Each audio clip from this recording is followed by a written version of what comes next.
पिला माने देखो एबे जो सीटा चित्र करिछ एठी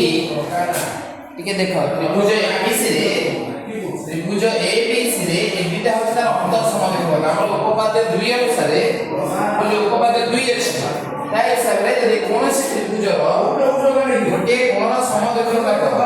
ताकू जो 2 अनुपात रे विभक्त करे सेमानकर अनुपात तोरा हमर एटा हला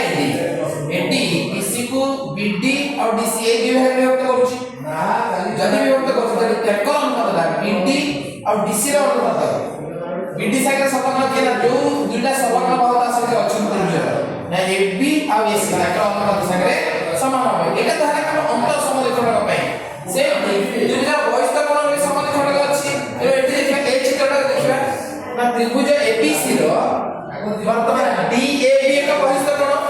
सेति बहिष्ठ कोण सम देखण बा बहि सम देखण यदि ए हिला तने ए दिटा कोण जो हेबे ए बाहुटा से त्रिभुज को जो आपण कोण ना देखो दीटा भाग ना ईबी आउटा होची ईसी से ईबी बाय ईसी का साथ समान हो ना एबी बाय एसी साथ समान हो ए दीटा देखो गोटे होची अंत सम देखण को और बहि सम देखण आर प्रयोग हमरा आसीबो कोथरे ना चित्र रे एई भले गोटे प्रश्न अछि तो हम भलो भाबे बुझो ना अंत सम देखण को बीडी बाय डीसी हला एबी बाय एसी एटी बहि सम देखण को करे कोन हला ना EB by EC is equal to AB by AC एति की मन रखला परे हमें से प्रश्न का समाधान करियो